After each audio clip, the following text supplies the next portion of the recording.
इस समय मेरे साथ हैं डब्बू मलिक जी और आज का दिन उनके लिए काफी खास है क्योंकि अमाल का गाना जो है क्यों मुझसे दूर था आज रिलीज हुआ है। और क्यों मुझसे दूर था, यस कैसा रहा डब्बू जी रिस्पॉन्स? Very good. अभी उसका ऑडियो वर्ल्ड वाइड रिलीज हुआ है।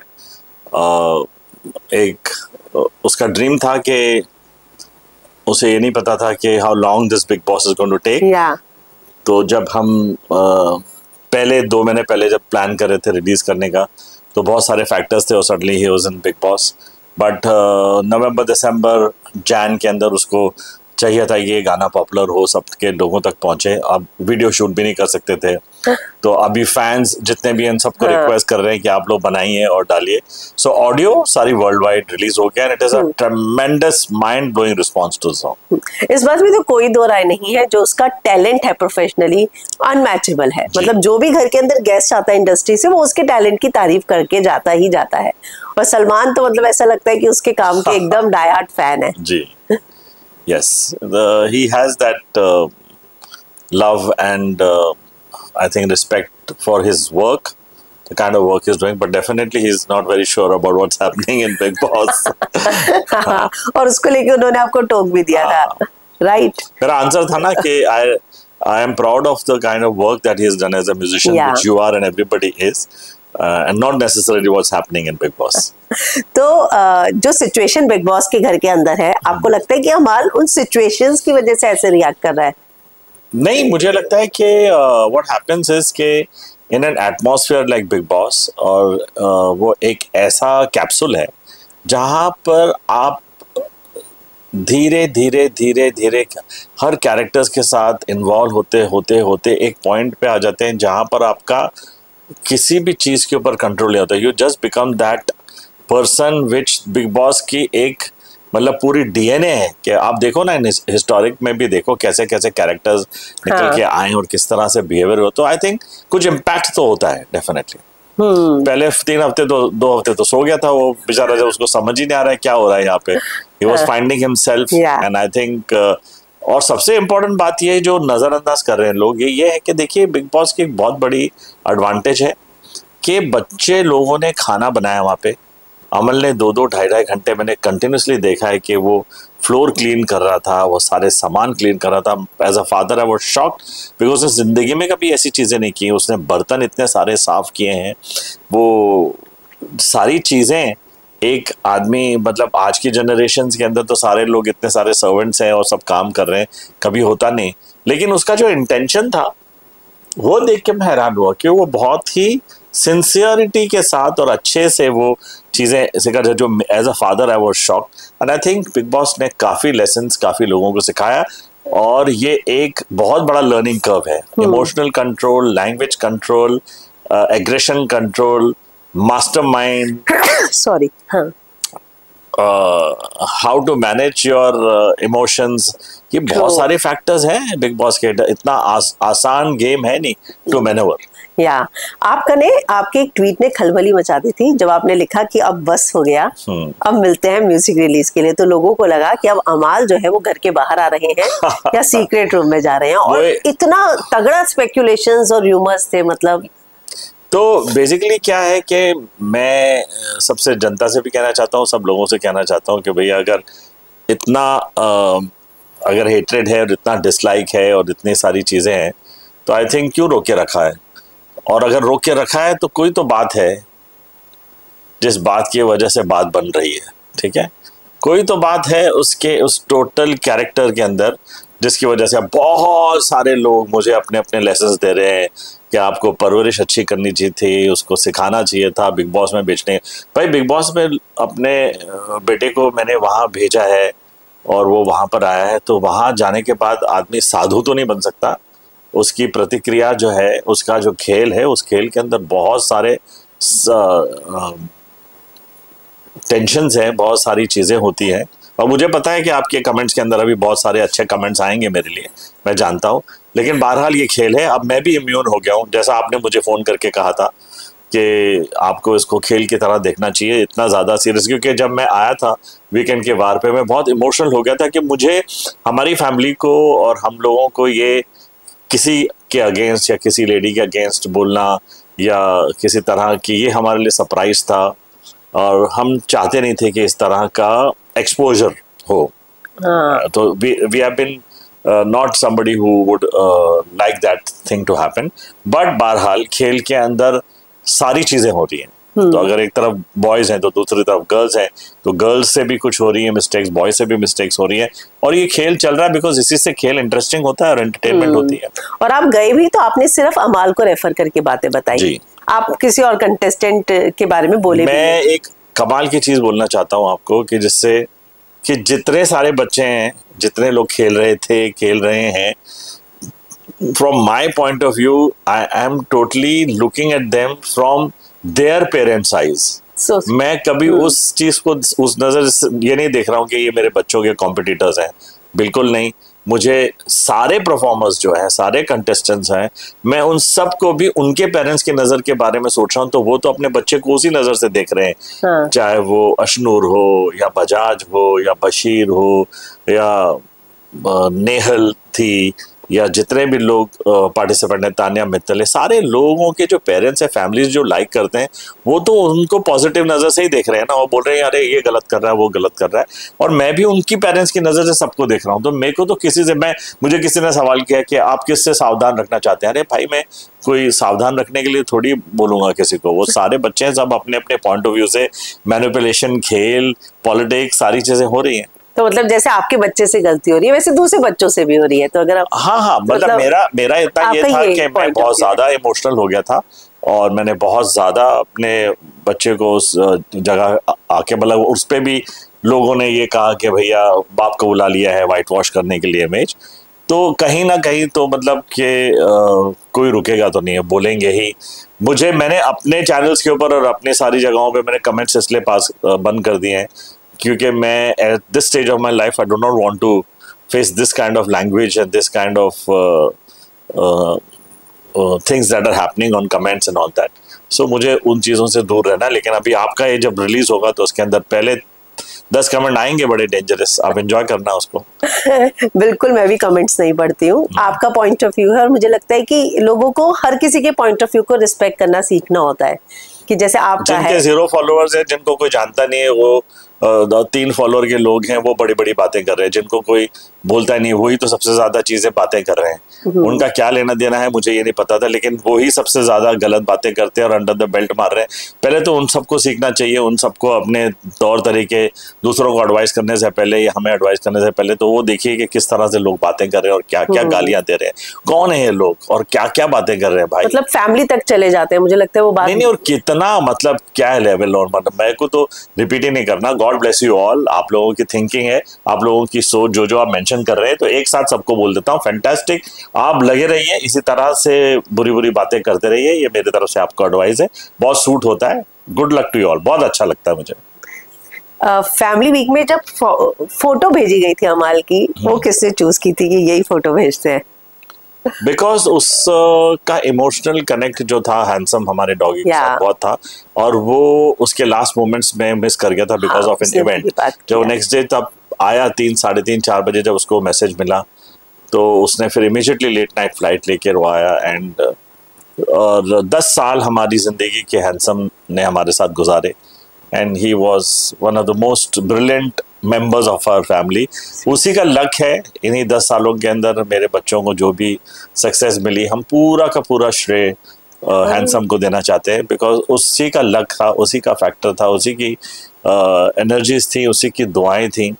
ऑफ कोर्स मेरे माता पिता की भी थी, लेकिन हैंडसम बहुत बड़ा हमारा लक फैक्टर था। उसने पता है, अमाल ने इस पूरे इंसिडेंट के बारे में बताया भी था कि मम्मी कह रही थी आके मिल जा, तबीयत ठीक नहीं है, और वो एक बहुत इमोशनल हो गया था कि मेरे लिए ब्रेकअप भी हुआ उन्हीं दौरान, बहुत सारी ऐसी चीजें हुई जिससे मैं गुजर ही नहीं पा रहा था। तो वो बहुत टफ चीजें देखी हैं, और वो उसके साथ उसको हैंडल करना भी बहुत मुश्किल है। मतलब आपको लगता है कि जो लाइफ के स्ट्रगल्स अमाल ने देखे, उसके हिसाब से उसको जो हैंडल करनी पड़ी चीजें छोटी उम्र में, वो बहुत मुश्किल था, पर उसने किया। 100%। वो उसका कनेक्ट, 10 साल का बच्चा का कनेक्ट अपने फादर के साथ बहुत स्ट्रांग था। बाय द टाइम वो 12 साल का हुआ, उसको एनालाइज होने लगा कि कोई कहानी जो मेरे पापा लिख रहे हैं या जो जिंदगी की कहानी लिख रहे हैं, उसमें कुछ गड़बड़ है। वो बहुत जल्द उस चीज़ को समझ गया। By the time he reach 15 he new कि मुझे पापा के लिए कुछ करना है। लेकिन वो लर्निंग प्रोसेस में था और मैं म्यूजिकली उनको जितना ट्रेन कर सकता था मैंने किया। मेरा सब कुछ बेच बाज के मैं उन बच्चों को मैंने सिखाया जो भी सिखाना था। So till the last level जो कुछ था मेरा सब मैंने सैक्रिफाइस कर दिया। और एक पॉइंट आया जब मुझे ऐसा लगा कि शायद मुझसे इससे आगे नहीं होगा। तो आज तक अभी इतिहास में फादर का फर्ज तो ये होता है ना कि भैया वो जाए और अपने बच्चे को वो बोले कि मैं हूँ तेरे को हेल्प करूंगा, मैं तेरे बैक में हूँ। लेकिन यहाँ पे तो रिवर्स हुआ कि एक बाप अपने बेटे के पास गया, उसको हक किया और बोला कि मैं हार गया। करेक्ट है। और तब उस बच्चे ने मुझे ये चीज़ बोली जिससे मैं हिल गया कि डैड आपको मैं प्रॉमिस करता हूँ कि उसके माइंड में तो खाली मनी था, तो उसने वो फ्रेज मैं नहीं भूला। आज भी वो 33-34 इयर्स का है। आज भी मुझे जब भी वो कोई चेक लेता है या जब भी उसको कोई इनकम होती है या कोई भी चीज़ होती है तो मुझे उसका स्क्रीनशॉट भेजता है, बोलता है डैड ये आपके लिए है क्योंकि आपको खुशी होती है। तो वो हमारा बॉन्ड है। और मैं यहाँ बैठा हूँ और वो वहाँ बैठा है तो वो टेलीपैथी वाइज भी पढ़ सकता है। जैसे अभी मैंने जब वीकेंड के बाद में जब मैं गया तो जब मैंने उसको देखा तो मेरे माइंड में जो चल रहा था वो कुछ और था, जब मैं वहां पहुंचा तो कुछ और हो गया। तो मैंने बोला Amal I love you and he said hello dad. वो जो हेलो डैड है ना, मैं आपको कैसे बताऊं कि वो हेलो डैड ना दिन रात मेरे दिल में बज रहा है। वो जो उसने उस शो में मेरे से कहा वो हेलो डैड जो है, अगर आप कभी आपको रील मिले तो आप देखिए। एक पिता के लिए वो जो हेलो डैड था उसमें इतने सारे मीनिंग्स थे कि मेरे को बस 1 सेकंड और लगना था, अगर मैं कंट्रोल नहीं करता था I would have started crying. लेकिन मुझे वहां पर बहुत सारी रिस्पॉन्सिबिलिटी, बहुत सारे मतलब इमोशंस को पकड़ के रखना था। आंखें में आ गए थे आंसू, लेकिन मुझे दिखाना था कि नहीं मैं खुश इस बात से हूं कि तू लड़ रहा है, तू है वहां पर, तू उस शो को कर रहा है। क्योंकि दुनिया को तो क्या पता है कि मैं को इस चीज का भी डर था क्योंकि उसके इतने सारे हेल्थ इश्यूज थे। उसको ब्रीदिंग का प्रॉब्लम था और उसको स्लीप एपनिया का था। तो मुझे तो ऐसा लगा कि शायद 2-3 हफ्ते निकलेंगे खेल खाल के वो निकल आएगा एंड इससे ज़्यादा हो नहीं पाएगा बिकॉज सो। लेकिन आज 10 हफ्ते हो गए। सो उस मायने से मैं समझता हूँ कि बहुत लोगों को उसके एनालिसिस, उसके खेल के अंदर बहुत सारी मतलब नेगेटिव थॉट्स भी होंगे और बहुत लोग बोलना चाहेंगे और बहुत सारी बोल भी चुके हैं। लेकिन मेरा जो मन जो फोकस था यही किसी को पता ही नहीं, वो मैं उसकी मेडिकल पॉइंट ऑफ व्यू से सोच रहा था एंड ऑल। तो उसको भी लेके जब उसके ब्रीदिंग का प्रॉब्लम लोगों को दिखाया और वो चिल्लाया मम्मी, उसके ऊपर भी मजाक उठाया गया। इतना बड़ा सीरियस प्रॉब्लम था भाई। वो एक आदमी सो रहा है किसी चीज़ के अंदर और किसी थॉट प्रोसेस के अंदर, और वो उसने स्लीप का मशीन नहीं पहना था जिससे उसको आराम मिलता है। And he shouted, he gasp for breath and Shahbaz ने उसका हाथ पकड़ा। तो मेरी तो पूरी थॉट प्रोसेस और थिंकिंग कहीं और है ही नहीं। और लोग मुझे, उसके फैंस बोल रहे हैं अंकल आपका पीआर अच्छा नहीं है, आप उसकी बहुत सारी नेगेटिविटी हो रही है, आप पॉजिटिव पीआर करो। मतलब मैं एज अ फादर तो उसी में बिजी हूँ कि मैं खाली ये देख रहा हूँ कि मेरा बच्चा हेल्दी है कि नहीं हेल्दी है, उसको कोई मेडिसिन की ज़रूरत है तो उन लोग कौन बोलेगा, कौन डॉक्टर जाएगा, कैसे होगा। तो मैं तो उसी टेंशन में पूरा घूम रहा हूँ। मतलब मैं तो इस चीज़ में सोच ही नहीं रहा हूँ भाई कि किसी के अगेंस्ट बात करूँ या किसी के खिलाफ बात करूँ या किसी को क्रिटिसाइज करूँ। तो मुझे तो अपने बच्चे का किसी और लेवल पे टेंशन था। फिर जब ये चीज़ हुई तो लोगों ने फिर मुझे भी बोलने लगे अगर ऐसा ही है तो। इतने रूड लोगों ने बोला ले जाइए उठा के अपने घर पे, किसको डाला है। तो वो भी मुझे धक्का लग रहा था एक तरफ के भैया। फिर मैंने उन चीज़ों को पढ़ना छोड़ा और अब मुझे ऐसा लगता है क्या हो कि उसका खेल बेटर हो और अच्छे तरीके से खेल की तरह खेले, लेकिन बहुत सारी चीज़ों से बचे। तो वो अब दिख रहा है। हाँ, आपके जाने के बाद इस वीक सुधार आया है जी। मतलब उसने अपने एंगर पे कंट्रोल किया है, अपनी जुबान पे कंट्रोल किया है। तो आपको लगता है कि वो आपका जाना सही समय पे जाना सही रहा? आई थिंक तो बहुत बड़ा मतलब उन्होंने रामबाण यूज किया कि इस समय पर अगर अमल की गेम, अमल की गेम को अगर नेक्स्ट लेवल तक ले जाए तो शायद उसके फादर, बिकॉज लोगों को पता है ये फादर सन रिलेशनशिप जो है वो बहुत इमोशनल बॉन्ड है। तो शायद किसी थिंक टैंक ने ये सोचा होगा कि डब्बू मलिक को बुलाओ, लेकिन डब्बू मलिक आने के बाद इतने इमोशनल हो जाएंगे लोगों ने सोचा नहीं था। यस नहीं सोचा था। पर वही है कि इतने दिनों बाद आप अपने बेटे को देख रहे थे, हेल्थ इश्यूज के बारे में आपको पता था, है ना? तो जब वो जा रहा था तो आपने बोला कि उसे स्लीप एप्निया था। हमने पूरा डिस्क्लोज कर दिया था फॉर द टीम ऑल्सो, जब हो रहा था ना हमने सब बता दिया था कि वो पहनेगा ही, तो आप ये सब सारी चीजें कर लो। तो आई think he got the support कि ठीक है, अगर आपको मेडिकली दिखाना है कि आप ऐसे हैं तो बहुत बड़ी बात है। तो और आपको लगता है वो दिखाना सही था? लोगों ने बोला कि उसकी हेल्थ के इश्यूज का भी मजाक बना है, गलत है। नहीं ठीक है, मजाक तो खैर अच्छी बुरी चीजें तो होती रहेंगी, मजाक करिए लोग, नो प्रॉब्लम। लेकिन वो अच्छा है, आज वो उस कंपनी जो उस मशीन को बनाता है उन्होंने अप्रिशिएट किया कि किसी ने सामने, बिकॉज ये इश्यूज बहुत लोग फेस करते हैं लेकिन एक्सेप्ट ही नहीं करते। तो medically I think it is helping the larger part of the population जो अब उस चीज को रीच आउट कर रहे हैं। जो स्नोरिंग का इश्यू है, ब्रेथ का इश्यू है, तो लोगों को वो चीज अब लर्निंग का हुआ एक तरीके से एडवांटेजेस फॉर द पॉपुलेशन। मतलब एक बेंचमार्क सेट किया है कि अगर है तो उसमें नॉर्मल है चीज, उसका ट्रीटमेंट आप ढूंढ लो उसको। People should not be sharing away from the problem कि अरे हम कैसे मास्क पहनेंगे, बट वो एक पूरा एक मेडिकल इक्विपमेंट है जो आपकी ब्रीदिंग को इजी करता है। अरे वाह। उसने जब नींद में मम्मी बोला तो मम्मी का रिएक्शन क्या था? अरे बहुत 3 दिन तक तो बहुत इमोशनल, बहुत रोई है वो, और बहुत मुश्किल था। फिर मुझ पे ये इल्ज़ाम लग गया था कि भाई क्यों उसे बिग बॉस में भेजा। मतलब आप जानते थे कि इतने सारे इश्यूज हैं और इतनी सारी चीज़ें हैं, पता नहीं, मुझे ऐसा लगा कि it will be a change, it will be a kind of री इन्वेंशन फॉर हिम। बहुत सारी चीज़ें नई होंगी, नई दुनिया देखेंगे, नई जिंदगी की ऑब्जर्वेशंस होंगी। तो मेरा पॉइंट ऑफ व्यू कुछ और ही था, लेकिन अब जो हो रहा है वो मुझे लगता है कि अल्टीमेटली आई फील कि मेरे दिल में ये चीज़ आ रही है कि जीत या हार की बात नहीं है, लेकिन ये अपने आप में एक मिसाल बन जाएगा। ये मेरा विजुअल थिंकिंग है, मेरी ख्वाहिश है कि एक मिसाल बन जाएगा कि कैसे एक इंसान अपने आप को पूरा टर्न अराउंड करता है 360 डिग्रीज, ठीक है, और वो अपनी गेम को उस तरह ले जाता है कि जहां लोग अप्रिशिएट करें उसे। तो आपको कहीं ना कहीं फिर बाद में ये महसूस हुआ कि क्यों जाने दिया? हाँ लगा ना, मुझे थोड़ा डिफिकल्ट है। आप लगता है कोई तो रिस्पॉन्सिबिलिटी लेगा, जैसे अरमान नहीं चाहता था, ज्योति जी नहीं चाहते थे कि ऐसे डिफिकल्ट शो में जाए, क्योंकि इतना इजी नहीं है, बहुत सारे फैक्टर्स थे। अमल खुद नहीं जाना चाहता था, पर कहीं अमल ने मेरी ख्वाहिश देख ली थी कि शायद डैडी की आंख में एक ट्विंकल है और वो सोच रहे हैं कि ये सही टाइम है, सही समय है जाने का। तो आई थिंक तो जो भी अच्छा बुरा है सब मुझ पे है।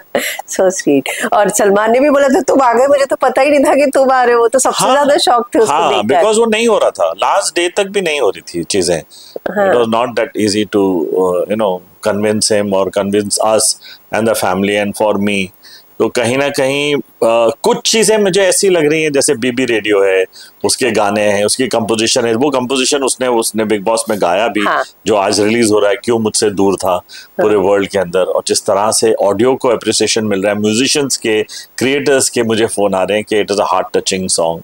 आई एम तो really thrilled, I am really enjoying. और ये मुझे ना सबसे इम्पोर्टेंट बात यह है कि मुझे ना सारे बच्चों से बहुत स्नेह हो गया एक्चुअली, सारे कैरेक्टर से। अब कैसे बताऊं, मुझे सब ऐसा लग रहा है कि अच्छा ये अब इस तरह से रोल कर रही है, ये वो इस तरह से रोल कर रहा है, तो मुझे तो बड़ा आनंद आ रहा है इन सब बच्चों को देखने के लिए। मैं उस चीज में हूं ही नहीं कि ये सही है, ये गलत है, इसको हटाओ, इसके साथ मैं हूं ही नहीं बाबा, वो चीज मेरे माइंड में ही नहीं है। मैं सबको चाहता हूं कि सब लोग अच्छी तरह से उस खेल को खेलें और आगे एंटरटेनिंग करें और लोगों को अपनी ही परफॉर्मेंस से लोगों को खुश करें और लोगों को इंटरेस्ट डेवलप हो कि अच्छा ये ऐसा गेम कर रहे हो, ऐसा गेम कर रहा है।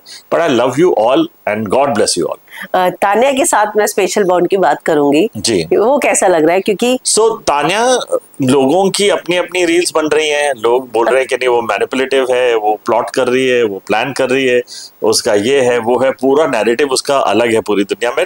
समहाउ द अदर मुझे एज अ कैरेक्टर मुझे वो बहुत अच्छी लग रही है, I find a very sweet, ठीक है। एंड बहुत गट्स चाहिए to be the way she is, ठीक है। वो इतनी बड़ी बड़ी बातें करती हैं, बड़ी बड़ी चीजें कर रही हैं और इतनी कॉन्फिडेंस के साथ बात करती हैं, तो अच्छा लगता है मुझे, आई लाइक हर। कोई म्यूजिक वीडियो प्लान करेंगे आप तान्या अमाल का? अमल इज वेरी डिफिकल्ट। अमल के लिए, अमल के साथ वीडियो करना या काम करना इतना आसान नहीं बाबा, आप तो समझ गए होंगे। It's not very easy to convince him to do anything, but I would love to see them, and I would definitely like to meet भाई तानिया मित्तल को पर्सनली मैं मिलना चाहूंगा। Hello hi. मुझे लगता है कि इवन जो उसकी केमिस्ट्री है, चाहे शहबाज के साथ क्यों ना हो, बसीर के साथ क्यों ना हो, और जिशान वाला, सबको बहुत अप्रिशिएट किया गया, जो दोस्ती है जी, है ना। जिशान से मैंने बात की तो वो कहते जब मैं घर के अंदर था ना, मैं उसे कंट्रोल करता था कि ये मत बोल। कल बसीर ने बोला कि मैं उसको बोलता था हाथ जोड़ के कि मत बोल, तो चुप हो जा। तानिया उस दिन कहती देख मैंने तुझे नहीं बोला तो तू बेलगाम हो गया। तो हर कोई, तो हम नोटिस करिए सेंटर ऑफ अट्रैक्शन है। जाने अनजाने में अगर नोट करें, कहीं ना कहीं सारी कहानी जो है हिर फिर के कहीं ना कहीं जिसकी भी लड़ाई है, जिसकी भी शिकायत है, सब कुछ आ रही है अमल की तरफ ही। तो ये एक बहुत बड़ा सरप्राइजिंग फैक्टर है। मतलब कि कुछ भी आप सोचिए, मैं खुद सरप्राइज हूँ क्योंकि मेरे लिए भी वो एक कैरेक्टर अजीब सा निकल के आ रहा है, बिकॉज ऐसी बहुत सारी चीजें जो मैं खुद पहली बार देख रहा हूँ। क्या बात कर रहे हैं? हाँ, आपको थोड़ी, जितना मैंने आपको जिंदगी में नहीं देखा उतना मैंने उसे बिग बॉस में देखा है। कहाँ देखा है? 24/7 हमने थोड़ी देखा है उसको, और हर एक एंगल उसका देखा है। तो कौन सी चीजें सबसे ज्यादा सरप्राइज किया आपको उसकी? मुझे लगता है कि उसका जो एग्रेशन था और उसका जो इमोशनल ब्रेकडाउन हो रहा था, कि क्योंकि उसे जब डर लगा कि मैंने तो ऐसा बोला नहीं, मैंने तो ऐसी चीज की नहीं, लेकिन मुझ पे इल्जाम लगाए जा रहे हैं, हाँ। बुरी बात तो वो टूट जाता था and all that is also something, because he is not so easily breakable. Correct है, वो इतना जल्दी, मैंने बोला ये रियली रो रहा है, ये तो टूट गया बशीर को गले लग के, दोस्ती के नाम पे मैंने ये कर दिया गलत, फिर वो, तो आई थिंक वो सारे एलिमेंट्स देख के मुझे रियलाइज हुआ कि बहुत इमोशनल है और बहुत सारी चीजें इसके माइंड में चलती हैं, बहुत सारी स्टोरीज डेवलप होती हैं जिसकी वजह से ये ब्रेक डाउन होता है। मुझे याद है वो नेहल वाले इंसिडेंट में भी जब वो रोने लगा था कि मेरा इंटेंशन ऐसा नहीं था। हाँ। उसने बहुत अच्छे से वो टास्क किया था। हाँ। तो पूरा घर उसके साथ ही था एक्चुअली देखा जाए तो, पर उसने अपने ऊपर ले लिया कि कैसा दिखेगा, उसको इमेज कॉन्शियस हो गया था कि बाहर मतलब कहीं कहीं उसके लिए एक ये सिचुएशन भी है, इतना दिग्गज और इतना कमाल का बड़ा संगीतकार जिसने इतना बड़े काम किए, उसके 120 सॉन्ग्स में से 90% गाने सुपर हिट ब्लॉकबस्टर है। हाँ। और इतना क्रिएटिव काम किया है, मुझे ऐसा लगता है कि सडनली वो बिग बॉस का रोल जो प्ले कर रहा है, जिसके अंदर वो एक कॉन्टेस्टेंट की तरह जो आया है, वो और उसकी संगीत के लेगेसी की बहुत बड़ी डिफरेंस है। हाँ, हाँ। लेकिन वो दोनों ही रोल बखूबी निभा रहा है, करने की कोशिश, बैलेंस नहीं कर रहा है, वो वहां पर वो ही प्ले कर रहा है जो एक कॉन्टेस्टेंट को प्ले करना है। देखिए वो बिल्कुल भूल चुका है कि वो अमल मलिक है। अब एक चीज देखो, वो एक ऐसे बबल में है जहां पर एक वो हार्ड कॉन्टेस्टेंट बन के खेल रहा है, नेगेटिव पॉजिटिव हेट्रेड एग्रेशन सब चीजें। वो शायद वो बंदे को यही नहीं पता कि मैं जो लेगेसी छोड़ के आया हूँ या जो मैं नाम बना के आया हूँ वो उस चीज को कैरी नहीं करना, ये बहुत बड़ी बात है। I think I appreciate him that he is playing as a normal contestant and being a person who is playing the game rather than trying to think यार हम ऐसे हैं, हम तो ऐसे ही बैठे रहेंगे, हम तो किसी को कुछ बोलेंगे नहीं। तो आई थिंक ये अप्रिशिएटिव बात है उसकी। अमाल को लेके लोगों ने बोला कि उसको भी एक अपशब्द कोश दिया जाना चाहिए था जब दिया, तो आपका इस पे क्या कहना है कि आपको लगता है कि जो एग्रेशन में वो जो वर्ड्स बोलता है वो कई बार ज्यादा हो जाते हैं? यस 100%। वो उससे बचना चाहिए था उसको। वो बहुत सारी वो उसको ऐसा लगा कि वो नेशनल टेलीविजन पे है, needs to be very careful, क्योंकि एग्रेशन और लड़ाई और वो सब चलता है, लेकिन वो थोड़ी सी अंडर द बेल्ट वाली बात से बचना चाहिए 100%। पर वो साइड भी आपने उसका पहली बार देखा? नहीं, देख चुका हूँ, मैं देख चुका हूँ। तो ऐसा नहीं है, तो वो घर तक सीमित है, वो ठीक है, लेकिन नेशनल टीवी पे आना is not a right thing. तो आपने उस बात के लिए उसको कहा था कि अलर्ट रहना, ये सब चीजें नहीं होनी? यस, मैंने तो यही तो चीज उसको बोली थी, लेकिन वो शायद उस चीज को इतने अच्छे लेवल पे समझा नहीं। जाने से पहले भी मैंने बोला था उसको। आपको किसके साथ उसकी दोस्ती सबसे अच्छी लगती है? मुझे तो सबके साथ अच्छी लगती है, मतलब कि 2 ग्रुप हैं वो दिख रहा है, और उसके अंदर ग्रुप वो है शहबाज, बशीर एंड जिशान भाई लोग ग्रुप थे। तो आई थिंक कि धीरे धीरे वो उस चीज के अंदर उसका रिलेशनशिप डेवलप हो रहा, लेकिन अभी मुझे ऐसा लग रहा है कि कहीं वो एक लोनर जैसा हो गया राइट नाउ। जैसे बशीर गया, ज़ीशान भाई गए तो मुझे लगता है कि कहीं वो अकेला अब पड़ रहा है। शहबाज है उसका दोस्त, बहुत अच्छा, बहुत ही क्लोज है, लेकिन I think he is now going to be fighting a lone battle. और मुझे लगता है कि शायद उसकी वजह से आउटशाइन भी हो सकता है अगर अकेले खेले तो। अच्छा है, अच्छी बात है, अच्छी बात है। मेरे लिए तो यहीं तक कहानी काफी है, इसके आगे जो भी है बोनस है। आई एम तो हैप्पी उसने इतना खेला, उसने अपनी स्पिरिट दिखाई, अपनी स्ट्रेंथ दिखाई, और कुछ सीखने को मिला और कुछ जानने को मिला। आपने ना एक बात वीकेंड का बारे में भी बोली थी, जहाँ पे आपने बोला था कि दो तरीके के रिएक्शंस आ रहे हैं। एक कह रहे हैं कि प्योर हार्टेड है, जो मन में आता है बोल देता है, और एक जो ट्रोल करे, जिसके बारे में आपने बात कही। पर एक सेक्शन ऐसा भी है जो वाकई में कहते हैं कि वो प्योर हार्टेड है, जो है मुंह पे बोल दिया और उसके बाद सॉरी बोलने भी चला जाता है वो। तो वो शॉर्ट टेम्पर्ड है, जिसमें उसकी बातें निकल जाती है, लेकिन उसको बाद में रियलाइज होता है मैं गलती कर गया जी। तो मुझे लगता है कि वो भी आपको अप्रिसिएशन मिल ही रहे होंगे। मैं अभी ज्यादा इतना डिटेल में जा नहीं रहा हूँ, क्योंकि फिलहाल मेरी थिंकिंग अभी यही है कि जहाँ तक हो सके वो अपनी गेम के अंदर सुधार लाए और सही तरीके से अपनी मैनूवर करे इस जर्नी को, ताकि जब वो बाहर आए तो एटलीस्ट ये लोग बिलीव करें कि यस बदलाव आ सकता है। तान्या वर्सेस अमाल जो हुआ पिछले हफ्ते, उसके बारे में आप क्या कहेंगे? तो आई थिंक बहुत सारी स्टोरीज चली आ रही है ना, उनकी भी मतलब मेंटल 9 वीक्स की स्टोरी चली आ रही है, अमल की भी चली आ रही है। तो देखिए क्या है कि अकेले में बैठे बैठे आप जब किसी से बात करते हैं तो आपका पर्सपेक्टिव अलग होता है। 4 आदमियों के साथ जब आप बात करते हैं तो आप 4 आदमियों को सोच समझ कर वो बात करते हैं। फिर 2 आदमी के साथ अगर जब आप होते हैं तो फिर आप बात किसी और तरीके से करते हैं। तो ये सारी चीज़ें क्यूमुलेटिव, ज़रूरी नहीं है कि आप एक आदमी की जो बात कर रहे हैं वही आपकी सोच है, या आप 2 आदमियों के साथ बात कर रहे हैं तो वो आपकी थिंकिंग है, या 4 आदमियों के बीच में बात कर रहे हैं तो ये चेंज होता रहता है नैरेटिव। आपके लिए खुद ही, आपके ही ब्रेन में, आपकी ही सोच में बदलाव आते रहते हैं।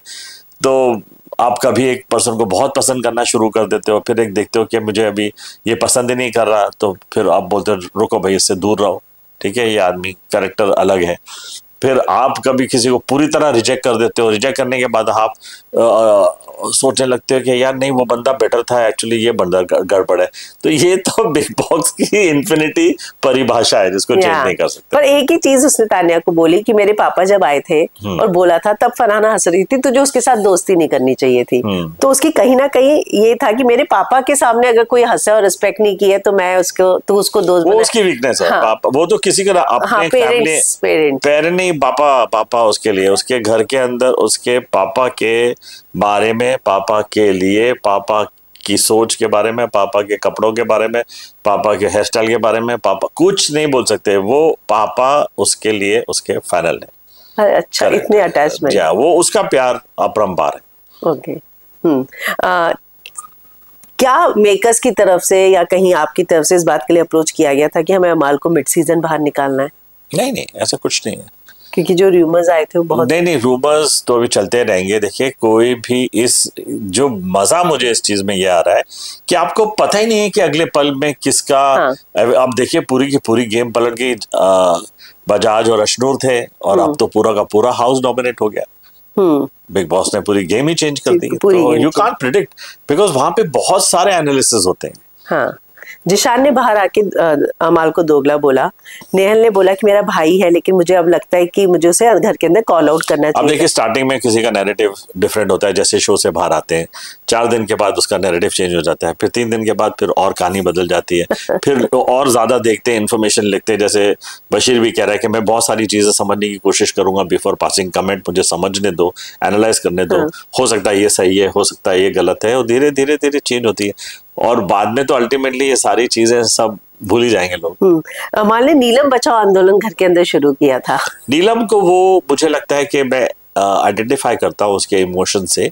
नीलम को वो रियल समझता है। नीलम को लगता है कि बहुत ही ऑर्गेनिक पर्सनालिटी है जिसके माइंड में बहुत ज्यादा पॉलिटिक्स नहीं है, या वो नहीं, वो अपना खाना इतनी मेहनत से बना रही है, वो दिल से अपनी गेम को खेल रही है। सही मायने में तो दिल जीतने वाला खेल है नीलम का, अप्रिशिएट करना पड़ेगा। तो वही कहीं अमल, जैसा मुझे लग रहा है वैसा अमल को भी लग रहा होगा और वो कनेक्ट हो रहा होगा, क्योंकि शायद वो पीठ पीछे कुछ ऐसी बातें वैसी बातें नहीं कर रही है। डब्बू जी, अब मैं आपकी इस किताब पे आऊंगी, नेवर टू लेट। तो दिखाइए जनता को, ये है किताब नेवर टू लेट, जो मेरी जिंदगी का सारांश है। फ्रॉम माई एज 15, जब मैं 15 साल का था, तब से लेके अमल के 15 साल की उम्र तक ये पूरी कहानी अच्छे चैप्टर्स में। इसके अंदर पूरी किताब में इतनी सारी तस्वीरें हैं कि मेरी पूरी कहानी तस्वीरों से बयां हो रही है। You will love it, read it, buy it. क्या सबसे अच्छा रिस्पांस मिला इस किताब को लेके आपको? लोग बिलीव ही नहीं करते कि कोई आदमी इतनी पॉजिटिव अप्रोच के साथ अपने, after facing so many things, आपने हर एक चीज को एक पॉजिटिव मोड़ दिया, हर एक चीज को एक पॉजिटिव तरीके से देखा है। तो ये बुक में, क्योंकि अमाल ने जब भी आपका स्ट्रगल बताया है ना, वो एक इस तरीके का स्ट्रगल, मतलब ऑनेस्टली कहूँ तो काफी इमोशनल स्ट्रगल जब भी उसने बोला है।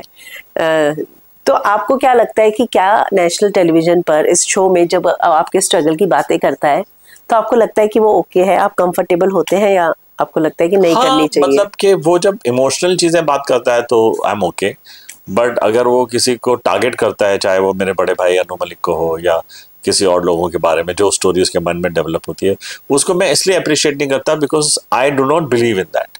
I do not appreciate targeting my own family and my own brothers. सबकी अपनी डेस्टिनी पाथ होती है, सबकी अपनी लाइफ होती है। शिकायतें हो सकती हैं, एक बहन को अपनी बहन से, एक भाई को अपने भाई से, एंड ऑल दैट, लेकिन बच्चों के माइंड में जो नैरेटिव होता है ना, वो अलग हो जाता है। बट उसको पब्लिकली ऐसे करने के लिए कोई जरूरत ही नहीं है। मुझे तो बिल्कुल ही अट्रैक्शन नहीं है इन सब चीज़ों से। I am a very positive mindset against all odds. मैंने जैसे बोला है कि मैं इस उम्र के अंदर मैंने अपनी कंपनी MWM स्टार्ट की है द एज ऑफ 60, और मैं नए लोगों को, नए गायक कलाकारों को, पुराने गायक कलाकारों को, राइटर्स को, म्यूजिशियंस को, इट्स लाइक अ पे बैक फॉर मी। मुझे जो भी थोड़ा बहुत मिला है, मैं अपने राइट तरीके से लोगों को गाइड कर रहा हूँ। तो आपके रिलेशंस फैमिली के साथ खराब नहीं होते जब हमारी बातें करते हैं? तो कभी नहीं। अब वो इन द सेंस के मैंने बोला ना कि हम, जैसे इस किताब में लिखा है कि जब हम दूर चले गए तो दूरियां इतनी थी कि हम जुड़ नहीं पाए। अच्छा। लेकिन ये जरूरी नहीं कि आप अपने फैमिली को क्रिटिसाइज करें। घर घर की कहानी है, हर घर में होता है। कहाँ हम नए हैं, सब जगह होता है ऐसी चीजें। बहुत ही कम ऐसी फैमिलीज होती हैं जो जुड़ के रहती हैं। हर घर में साइलेंट वॉर्स और साइलेंट डिस्पैरिटीज और साइलेंट सेपरेशंस होती है, पर उसके मन से जो कड़वाहट नहीं जाती, उसको दूर करने की आप बहुत कोशिश जरूरी करेंगे। है। ये पॉइंट आपने अच्छी पकड़ी है, और जिसके लिए आई थिंक मैंने बिग बॉस में उसको भेजा था, ताकि इतने सारे लोगों के साथ डिस्कशन होगी तो उसको पॉइंट ऑफ व्यूज मिलेंगे, डिस्कशंस होंगी। डेफिनेटली आने के बाद भी मैं कोशिश करूंगा कि we should not waste our time and energies on negativity. क्या आपको लगता है कि सलमान अमाल को फेवरेटिज्म करते हैं, या वो उनका प्यार है जो टाइम पे झलक जाता है? प्यार तो एविडेंट है कि वो डेफिनेटली उसको, उसके टैलेंट को और उसकी पर्सनालिटी को करते हैं। लेकिन वो इतनी आसानी से किसी को काम नहीं देते जैसा लोगों को लगता है। बहुत ही ज़बरदस्त टैलेंट अगर होगा तो ही आप उन तक पहुंच सकते हैं और अपने गानों को ले जा सकते हैं। और अगर उनको कोई डिसिप्लिन पॉइंट ऑफ व्यू से अगर किसी चीज़ से शिकायत है तो डेफिनेटली उसने भी 7-8 साल तक, 9 साल तक कभी अमल से बात भी नहीं की और उसको काम भी नहीं दिया। ठीक है, तो वो he is like a master tutor, and उनकी फैमिली भी जानती है, उनके आसपास के लोग भी जानते हैं कि उनके साथ काम करना, उनके दायरे में रहकर काम करना, it is not an easy job. और ऐसा वो किसी को भी जैसा लोग, और नेपो किड बोल रहे हैं बेचारे को, वो नेपो किड वो नहीं है, नेपो फादर मैं हूँ एक्चुअली। मुझे मेरे बेटे ने बचाया है। जो एक म्यूजिशियन है जिसने 25 साल तक इतना ज़बरदस्त स्ट्रगल देखा हो, उसके बेटे ने अपने फादर को रिसरेक्ट किया हो, मैं पूरा क्रेडिट देना चाहता हूँ मेरे बेटे को। I am proud of him कि उसने अपने फादर को बनाया, उसने अपने फादर का नाम ऊंचा किया, फादर की दबी हुई कहानियाँ, दबी हुई स्टोरीज, दबी हुई गाने को सामने लेके आए। उसकी पर्सनैलिटी, उसकी पूरी क्रेडिट है, मैं क्यों नहीं बोलूँगा, क्योंकि म्यूजिकली उस आदमी ने मेरे को नया जन्म दिया है। मुझे as a father he is given a rebirth. कहाँ मिलता है ऐसा son? I am very proud of it. उसने कई बार इस बात का भी जिक्र किया कि उसने आपको डिप्रेशन की पील्स खाते हुए देखा है। हाँ, कहीं ना कहीं तो कहानी कहीं ना कहीं आती है। और अब हमारी बारी है कि अब हम उसके रैली अराउंड करें और उसके लिए जबरदस्त खड़े रहे। 9 साल आपने बोला कि बात नहीं की, सलमान ने भी इस बात का जिक्र किया था कि मैंने तुमसे कई साल बात नहीं की थी अमाल, मैंने 2 भाइयों को भी बोला था अलग अलग हो। तो वो उन लोगों ने गेस किया था कि वो क्या स्टोरी थी जिसको सलमान बोलना भी चाहते थे और नहीं बोला फिर उन्होंने। नहीं मतलब कि जिस तरह से अमल जैसा आपने देखा, तो मैंने ये कहा ना कि डिसिप्लिन बहुत जरूरी है। आप टाइम पे नहीं पहुंचोगे, बात नहीं करोगे, सही टाइम पे डिलीवरी नहीं करोगे और टेक इट फॉर ग्रांटेड करोगे, रूल्स क्रैश करोगे, तो जैसा अमल का आप देख रहे हैं कि वो जो कैरेक्टर है अपने आप में एक यूनिक पर्सनालिटी है। तो जब उनको वो चीज सूट नहीं हुई तो उन्होंने डेफिनेटली उसको बोला ठीक है भैया तू अपने रास्ते। अमाल की लव लाइफ भी बहुत पॉपुलर हो रही है और कोई मिस्टीरियस गर्ल है जिसके बारे में हर कोई जानना चाह रही है, कौन सी लड़की है? तो ये एक बड़ी अच्छी कहानी उसने लिखी है, सबको बिजी कर रखा है, जैसे मेरी पोस्ट ने सबको बिजी कर रखा था। तो मुझे लगता है उसने एक इल्यूशनरी और एक डेल्यूशनल लव स्टोरी डेवलप की जिसकी वजह से वो इतने अच्छे गाने बनाता है। तो आप भी सब ढूंढिए, मुझे हो सके तो मुझे भी बताइए। अच्छा, तो कोई रियलिटी में है या नहीं है? नहीं बिल्कुल नहीं। तो अच्छा, वो कहते हैं कि वन साइडेड लव है, बाहर जाके मुझे मिलेगी। भैया हमको भी बता देना, हम जल्द से जल्द शादी करा देंगे। अगर मुझे लगता है शायद भाई को बताया और भाभी को बताया, उससे हो सकता है। अगर वो मुझे बता देंगे तो हम तो रेडी, हम तो चाहते हैं कि सेटल हो जाए, शादी कर ले। ओके, क्योंकि बहुत सारे लोग सोशल मीडिया में ढूंढने में लगे कि कौन लड़की है जिसको अमाल इतना पसंद करता है और वो भाव नहीं दे रही है क्या अमाल को। और हर वीकेंड का वार पे सलमान को आते तो कहते हैं अमाल अब आ गई। सही है। तो आपके ध्यान में ऐसा कोई नहीं है? बिल्कुल नहीं। जहां तक मेरी एसोसिएशन उसके साथ कनेक्टेड है, मुझे तो कोई दिख नहीं रहा है। ओके, अमाल जब घर के बाहर आएंगे तो आप चाहेंगे कि वो सबसे दोस्ती रखे या आप कहेंगे कि फ्रेंड सर्कल लिमिटेड रखो लेकिन अच्छा रखो, जो लॉयल फ्रेंड्स हो, खासकर बिग बॉस में जो है? सबके साथ रखना चाहिए दोस्ती, बिल्कुल नहीं। कहीं भी कोई भी चीज, खेल जब खत्म होगा और जब सब लोग जाएंगे सब लोगों के साथ, क्या है तो सब एक स्ट्रक्चर में आए हैं, सबकी अपनी अपनी रैलीज है, सबकी अपनी थिंकिंग है, मैनिपुलेशन है। ऑफ कोर्स ये तो ऐसा कभी मिलेगा ही नहीं मौका। इन सबके साथ इतने अच्छे दोस्त बने, इतने अच्छे लोग मिले, चाहे वो गेम खेल रहे हैं और लड़ रहे हैं, झगड़ रहे हैं, जो भी है, लेकिन आए तो एक घर के अंदर रहे, 10 हफ्ते रहे अभी तक और 6-7 हफ्ते रहेंगे। तो रिश्ता तो बना के रखना हमेशा। मैं तो सबसे मिलना चाहूंगा, सबके साथ, कोई नेगेटिविटी नहीं है। They are all good boys and girls. आपको लगता है अमाल ट्रॉफी लेके आ सकेगा? इतना तो फीलिंग है कि शायद, लेकिन जैसा मैं देख रहा हूँ अभी कुछ भी हो सकता है। किसी के बारे में कुछ भी हो सकता है, कभी भी कोई भी एविक्ट हो सकता है, बिकॉज ये बिग बॉस का खेल है, इतना आसान नहीं है और यहाँ पे बहुत सारे वेरिएशंस, बहुत सारे फैक्टर्स हैं जो इन्वॉल्व होते हैं। लेकिन कहीं मैं देखता हूँ उसको कि टॉप 4 टॉप 5 के अंदर वो वहां तक तो पहुंचेगा। उसके अलावा आप किसको देखते हैं टॉप 5? देखिए फ्रैंकली सेइंग, अगर कोई कैरेक्टर बाहर निकल के आ रहा है तो वो अमल मलिक है। और ये मैं एक फैन की तरह बोल रहा हूँ और ऑडियंस की तरह बोल रहा हूँ, एक फादर की तरह नहीं, कि मुझे उसके डायमेंशंस जो है, नेगेटिव या पॉजिटिव या जैसे अप्स एंड डाउन्स होते हैं, जो भी उसके डायमेंशन है, वो आदमी विचित्र, यूनिक और बहुत सारे कैरेक्टर्स एक इंसान के अंदर नजर आ रहे हैं मुझे। तो लगता तो वो है कि वो खेल में आगे, बहुत आगे जाएगा, शायद जीत भी सकता है। लेकिन एज अ फादर मेरे लिए तो ऑलरेडी विक्ट्री हो चुकी है। It's good enough. यहाँ तक की का सफर ही मेरे लिए बहुत अच्छा है। उसके साथ टॉप 5 में किसको देखेंगे फिर भी आप? सब जो अभी मेरे हिसाब से, अगर मेरी प्रेडिक्शन देखी जाए तो गौरव खन्ना, करेक्ट, बजाज, तान्या मित्तल, फरहाना। फरहाना भी लोग बोल रहे हैं हाल फिलहाल में उसका गेम चेंज हुआ है। हाँ, फरहाना, तान्या मित्तल, बजाज, अमल और गौरव खन्ना तो है ही। हाँ, गौरव, अभिषेक, अमल, तान्या एंड फरहाना। ये 5 तो लगते हैं मुझे, अगर फर्स्ट लेवल पे। लोग कह रहे हैं कुनिका जी भी जा सकती है। पर उन्होंने भी बहुत अच्छा रोल अपना निभाया। आपको लगता है कि वो अमाल को लेके कंसर्न थी जो दिखाती थी? 100% उनका रहा है वो चीज के अंदर, बिकॉज आई थिंक उनकी भी थिंकिंग है, उनकी भी अपनी मैनिपुलेशन है, लेकिन इतने समय तक उनका रहना इस उम्र के अंदर और बच्चों के साथ मैनेज करना, ओफ, हैट्स ऑफ टू हर।